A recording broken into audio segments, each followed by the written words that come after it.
کوئی ڈاکٹر یا نرس اپنی ڈیوٹی پوری نہ کریں تو اسٹوڈنٹ کو اس کے بارے میں بتانا چاہیے.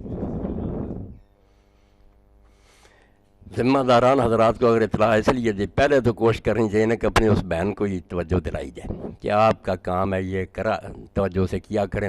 اصلاح ہو جائے تو ٹھیک، اگر اصلاح نہ ہو تو غیبت کا بھی جو معنی لوگوں نے یہ بنا لیا نا کہ کسی کے پیٹھ پیچھے اس کا کوئی عیب بیان کرنا، تو اس کو عیب جو اس میں واقعی چیز عیب نہیں، عیب تو الگ بات ہے نا کہ ہے اس میں خامی مگر اس کے بعد بتانا، اس کو غیبت کہتے ہیں نا. تو لوگ پریشان ہوتے ہیں کہ پھر ایسے معاملے میں کیا کریں. تو اس بارے میں آپ یہ شرط اپنے ذہن میں جو ہے نا بٹھا لیں کہ کسی کو صرف ذلیل و رسوا کرنے کے لیے اس کے پیٹھ پیچھے اس کی برائیاں کی جائیں نا بغیر کسی صحیح مقصد کے، یہ ہے غیبت، یہ حرام ہے. اگر اس میں کوئی صحیح مقصد ہے نا تو بالکل فرض بھی ہو جاتا ہے.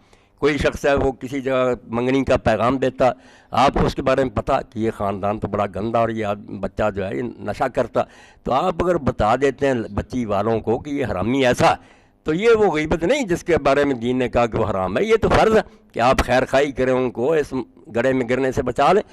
بہت موقع ایسے رسول کریم علیہ السلام کے سامنے ایک شخص آیا، جب آ رہا تھا تو آپ نے فرمایا یہ اپنی قوم کا بدترین آدمی ہے، مگر جب آیا بہت احترام کیا اس کا. تو اماں عائشہ رضی اللہ عنہا نے بعد میں کہا پہلے آپ نے یہ کہا کہ بدترین ہے قبیلے کا اور پھر اتنا اچھا سلوک. تو فرمایا جو بے ایمان لوگ ہوتے ہیں ان کے شر سے بچنے کے لیے اگر کوئی ان کی عزت کی جائے تو یہ کوئی بڑی بات نہیں، کم بختوں سے اپنی جان چھڑانی چاہیے. وہ میں نے حقیقت تھی جو بتا دی کہ سنبھل کر رہنا چاہیے. بہت موقع ایسے.